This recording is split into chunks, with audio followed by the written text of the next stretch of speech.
Yep, that's it. That's it. It's us. Oh, It's us. we're live. We're live. It's awesome. Thank you. Welcome back. Here we are again today. We've got a bunch of interesting things to talk about. It's chilly today. Oh my God. And hot tamale, as they say in Latin America. No, it's just chilly. It's hot. It's hot in Tamales Bay. Yeah. Yeah, it's raining here too, which is kind of. I know, it's crazy, huh? Yeah. So we're going to talk about cabbage today. Yes. I'm not talking about money. I'm talking about the vegetable.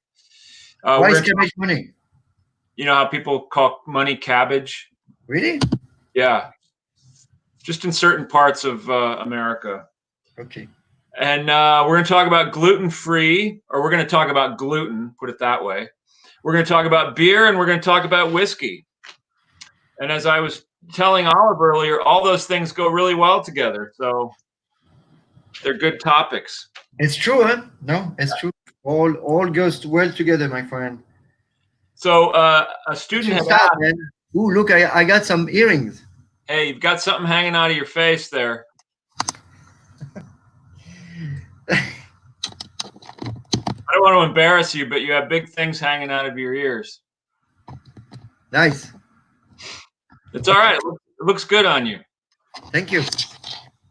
I think to go with my white tan. Yeah. Right. It goes with your decor there too. All right. So a student had asked a long time ago, years ago, asked, what's the best way to cook cabbage, and is cabbage good for you? And the answer to both of those questions is yes. It's very good for you, right? Uh-oh. I can't hear you. Yeah. There we go. Now I can hear you. So it's kind of a superfood, in fact. Right. So in the cabbage, the cabbage, you wanted to talk about the history also a little bit, but yeah, let me give you a little background on cabbage. Yeah, yes, please. Part of the Brassica family. It's a particular one. I don't remember the name, but it's part of the Brassica family. It was the first member of the Brassica family to be cultivated and sort of tamed. And the wild ones still grow in coastal Europe to this day. But it's related to things like cauliflower, Brussels sprouts, kale, some other things, I think. All these are part of the cruciferous. Right. The word Brassicae is a Celtic word. Celtic, really? The Latin word. And cruciferous come from the word cross. So you see the bottom of the cabbage are always in a cross. So it grows in a cross, always four. And that's how they're built. All of them are the same exact build. Interesting. Yes, very. Well, the original cabbage that was grown was actually headless. It was it resembled kale more than what we think of as cabbage in the round ball. And it's probably been cultivated since about the 1st century BC. So a long time. It was used only that, are you sure? Because the cabbage is pretty old, and also one thing I remember is because I was there Tuesday, the cabbage is being used in the Roman Empire a lot. It's used by Hippocrates, and that's, what is that, 300 BC or something. So I think it's older than that. So all the cabbage, so all of them are specific. Oh, you know what? I'm wrong. I read my notes wrong. The first heads appeared in the 1st century BC. Oh, okay. Prior to that, it was more of a leafy thing. Cabbage is very old. It's been used for many, many centuries or many millennium. Yeah. So the thing about carrot that's very specific. So carrot, like chard, for example, is a cousin of carrot, so of the cabbage. Cousin means it's kind of almost the same genome, but not quite. Right. Particularly of cruciferous is they have this sulfur compound that we're Right. very interested in. This is what people in cancer are studying very, very closely. They're making a big deal of it today, which is good. I'm happy about it. But those are studies that are old. Right. This is not new. I have a book. I have many books. I have many books on cancer, but it's funny because there's a lot of books coming out the last 6 months on cancer.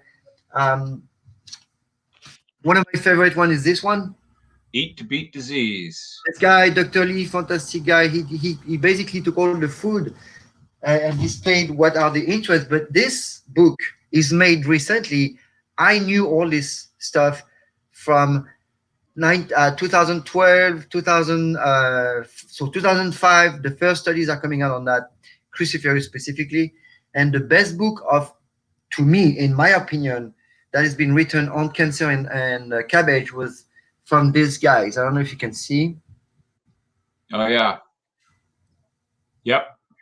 So those are two researchers from Canada, and this is the more recent book. I have their old book. This one was made in. It's important to understand the timing, guys, because you have to understand that nothing is new. Okay.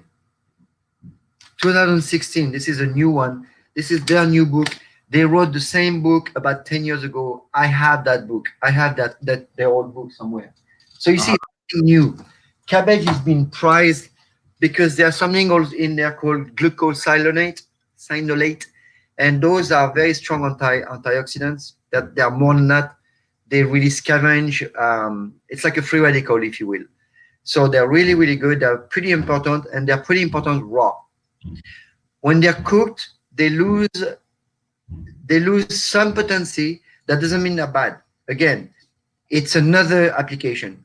So remember that raw food and cooked food do really good stuff at different level.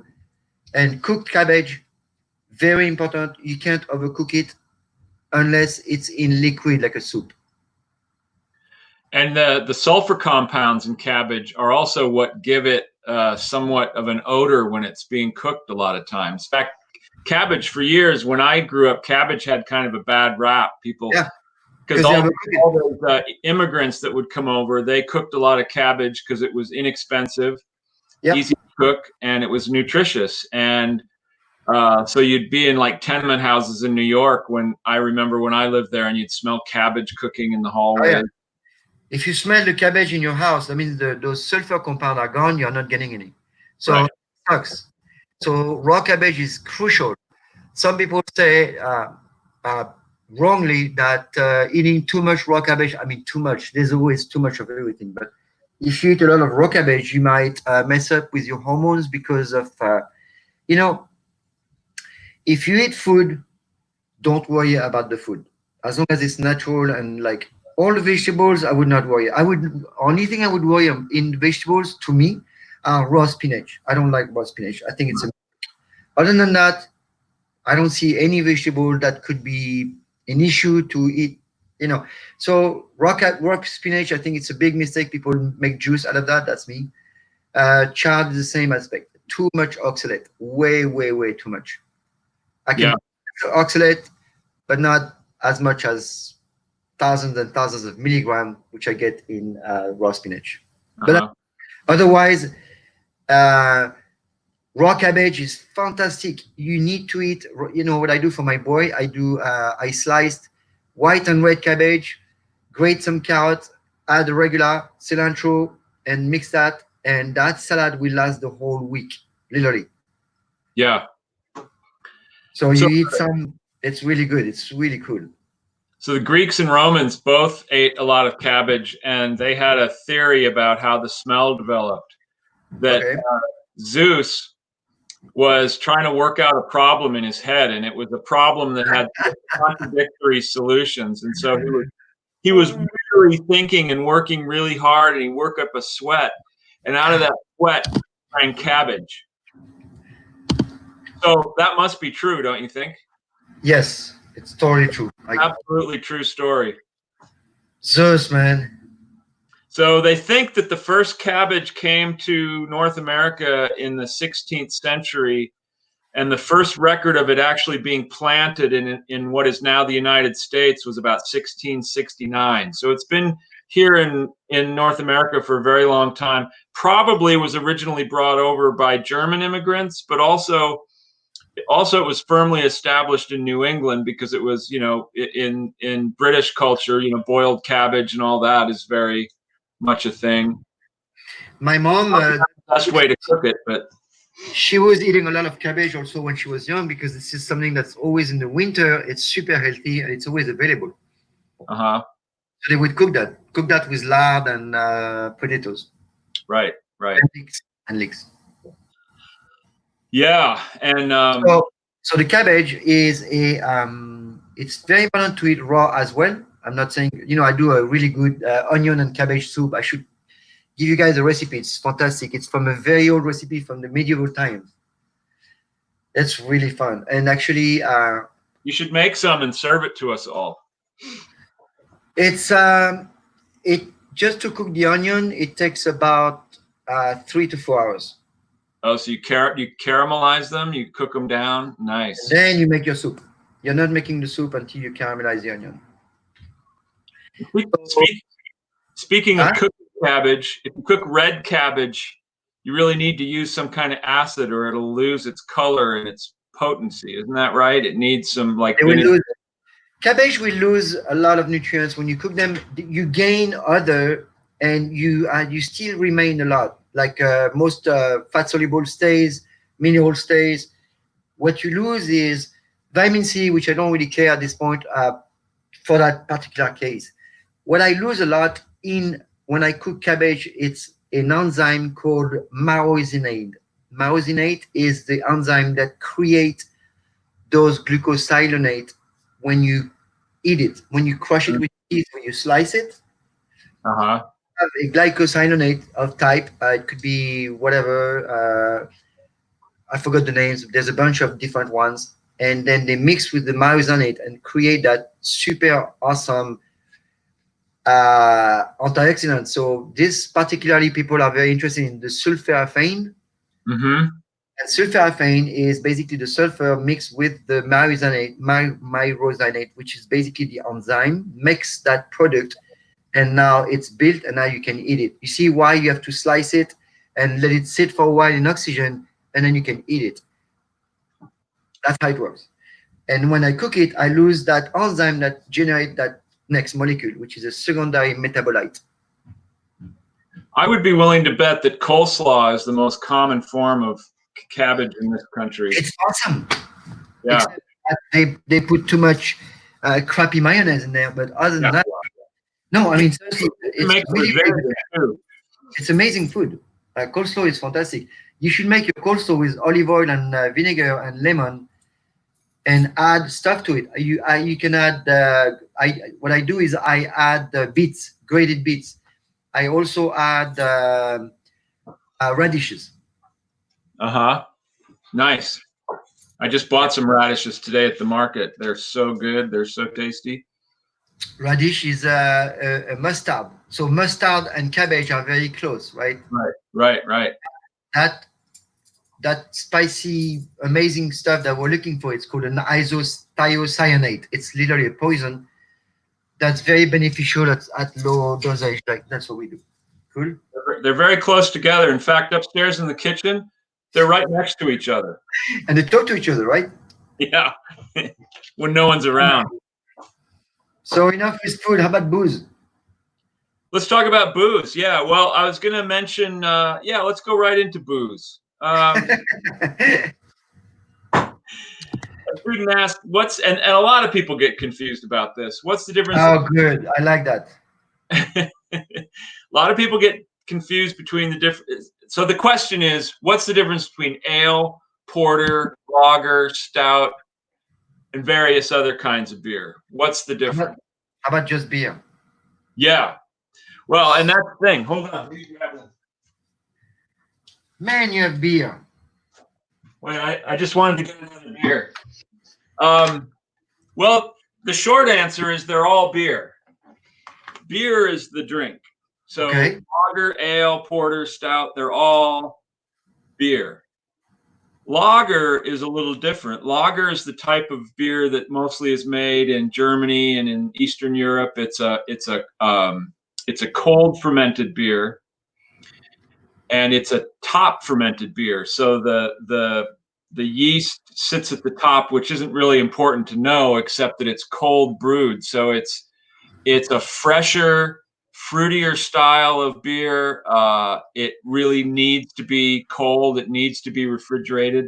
Lager is the kind of beer that is most common in the United States, especially in the 60s and 70s when the big main brewers were all sort of controlling all the beer. So Budweiser, Miller, Pabst, all those are all lager beers. So they're cold and refreshing. It's what you want. You've been mowing the lawn or running around. Everything else is an ale. An ale is a warmer fermented beer. The yeast settles to the bottom of the vat, and they tend to be richer. They tend to be a little heavier, more fruit tones, but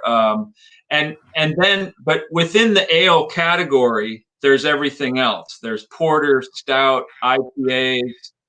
It just all depends on what you do with the grain. So they're typically made from barley, and if you roast the barley a little bit longer until it's nice and sort of dark brown and malty and yummy, then you're gonna get a porter or a stout. If you roast it very lightly, then you're gonna get a light ale beer. So, and then after that, it's just about the hops. So, what is a pale ale though? So what's that? A pale ale, the grain is roasted very lightly, and also it's got a certain kind of hops. There's four main ingredients in beer. There's water, there's yeast, there's the grain, which is typically barley, although lots of other things are used. Wheat is very common. Rice in Japan is used to make beer. And hops. And hops give it the bitterness. It adds a bitter element to the beer that makes it much more palatable. And it's very healthy, by the way. And very healthy, yeah. Thanks to some. Go ahead. For the beer, I would say for the beer, and that's what I do. I don't buy anything that's mass commercial because they are all made with corn syrup. So people that are listening or just are interested in health and that actually we have to come out of that crazy virus stuff, that's going to be first by being healthy. I don't care how much herd immunity you're getting. If your body is broken, that immunity is not going to do anything because your body is not in check to work. So it doesn't matter what you do. You have to be healthy. Your immunity will come from that.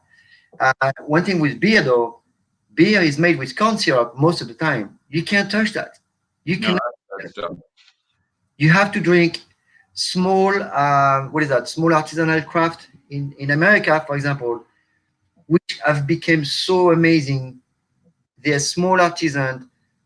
All of us need to vote with our dollar at this point today and remove those big corporations. Those are killing our food. We need to go back to small artisanat that actually makes food. Beer is actually fantastic food. It's really healthy, except for the gluten for some people. Yes, right. It's healthy food. There's a lot of nutrients and tons of antioxidants. So you can't have everything. Liquid bread. It's just liquid bread. It's what it is. But a good bread, a good quality. Right. So, not all breads are bad either. You have to relax with that. You can't eat bread all day long. Like in the morning, then 10 o'clock, then noon with a sandwich, then 4 o'clock with a pastry, and then 6 o'clock. And then pizza for dinner. Pasta or pizza. No, you can't do that. So yes, it's bad when you just eat only wheat all day long. It's terrible. But I eat bread sometime during the day, whatever. I love bread. So beer is the same thing. Beer is healthy if you buy good beer. You go buy good beer and you don't overdo it. And it's alcohol, so you don't want to drink. You want to drink it in moderation. Yeah, I say on alcohol, everything in moderation except moderation. That's right. And the reason the big nothing in excess. The reason the big brewers dominated the beer market in America is because they were the only ones that had the resources to survive Prohibition. Right. They either diversified into other things. They made things like Budweiser made a really, really popular soft drink that was sold everywhere. Some breweries back east made ice cream because they had equipment that was similar for making ice cream. So they Right. did that, or they did various things. And then, of course, they also made beer because they could sell a certain amount of it for medicinal purposes. They could make things, and they also sold malt. They made malt and sold that to people that did things with it. So they were big enough that they could do that, and they could survive Prohibition. So once Prohibition was over, they just converted back and started making beer again, and they owned the market. Before that, like in big cities, every neighborhood, every Right. part of the city had its own brewery. Yeah. And we're coming back to that. We're coming back to the people needs to go local. Local is the key. We cannot we cannot depend on the continent to have our food or our batteries or our stuff because we're not going to be able to sustain. Right. And we can all thank Fritz Maytag for that. Fritz Maytag, he was the first one to really start doing craft beer in America in the early 60s after decades of nothing but the big breweries. He bought a brewery that had gone out of business in San Francisco called Anchor Steam. Wow. And this guy, Fritz Maytag, if his name sounds familiar, he is a part of the Maytag family from Iowa that made the Maytag washing machines. Wow. And one of his relatives also branched off and started making cheese because he used the technology from the washing machines to do certain things with cheese. So he makes a really blue cheese called Maytag Blue. But anyway, Fritz bought Anchor Steam in San Francisco, and he brought it back, and he decided he was going to make old-fashioned, craft brew, small production beer. Great. Wow. And he started the whole craft brew revolution. After that, it really took off. And he was determined to make great beer, and he still makes great beer. I like that. So I really like Anchor Steam is one of my favorite ones. In fact, when he first started, he was still selling it in kegs. He would actually deliver kegs to bars around San Francisco. What's that beer that made in Scandinavia?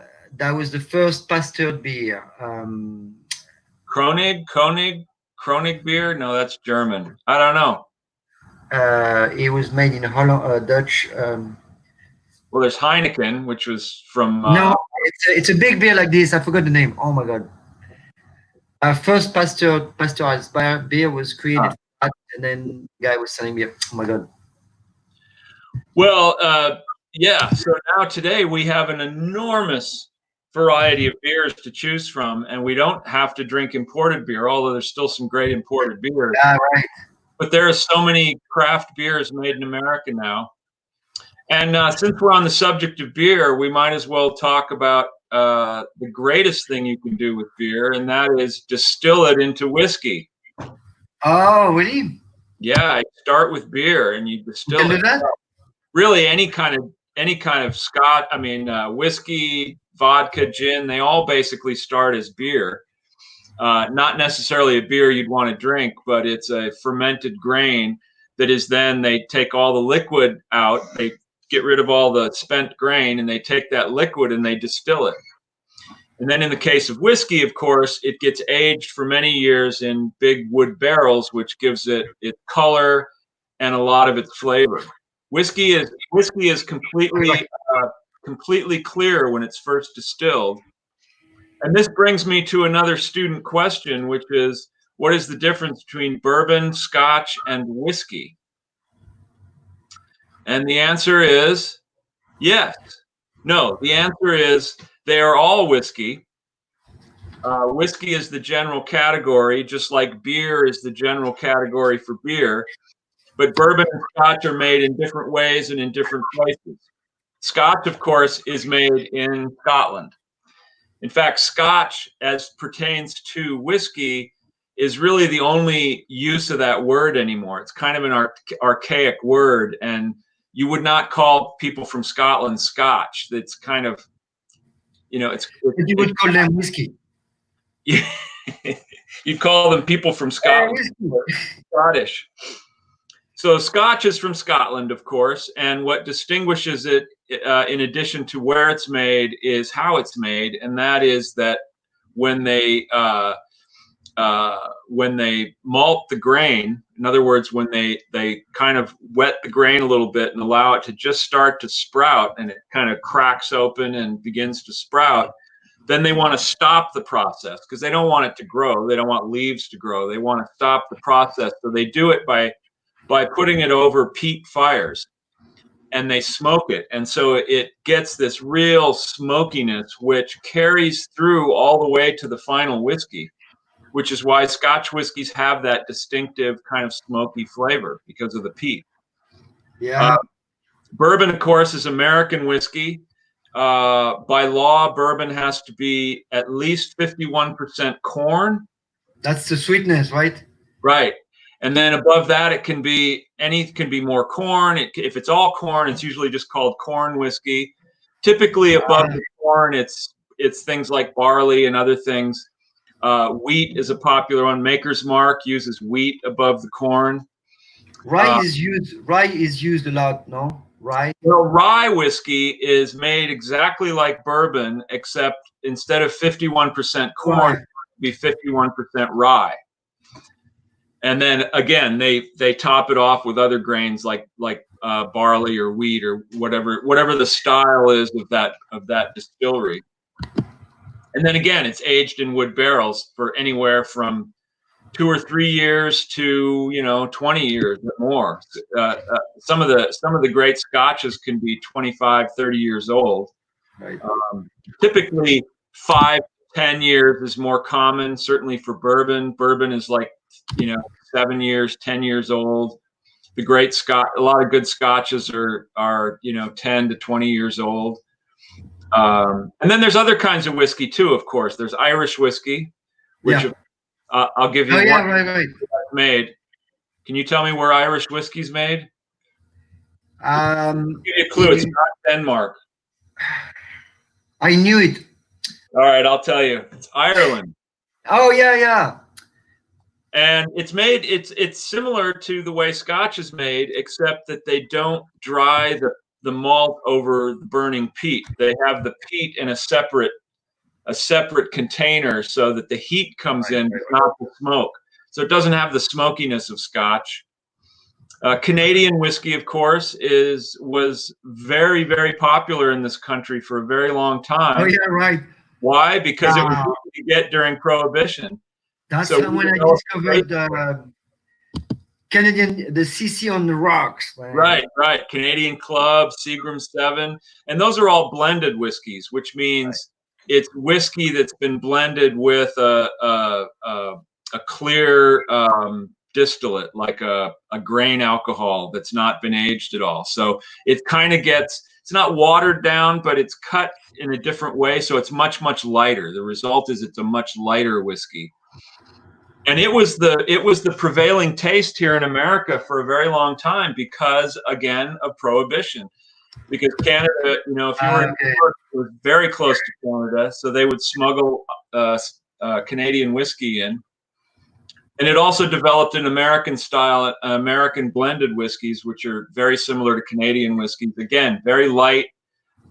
It wasn't until into the 80s that Americans started waking up to more fuller, robust flavored whiskeys like Scotch, really good bourbon, rye.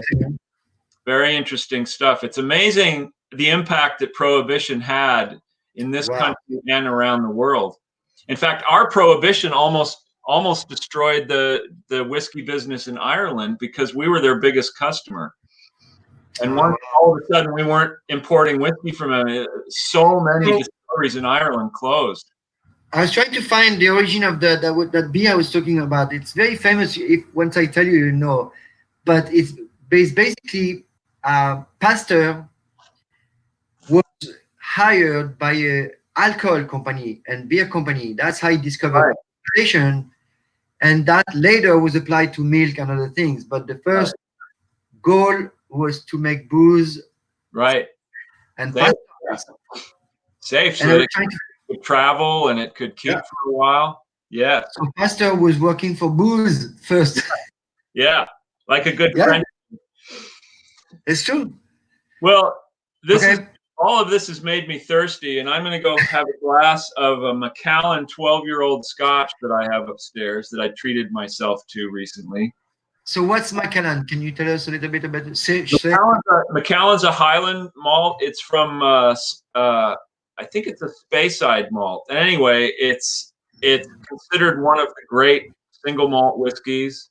This is the 12-year-old, so it's not the greatest of the great, but it's very good. It's mellow. It's smooth. It's got Yeah, Macallan, I remember that was pretty nice. Huh? It's a smooth whiskey.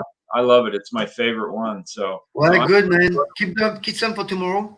I'm not going to drink more than one bottle, though. It's that's my goal. That's how I restrict myself. Only one bottle a day. Whether you need it or not, right? Well, that's all the time we have. We're out of time. Thank you, man. James, we'll see you tomorrow, though.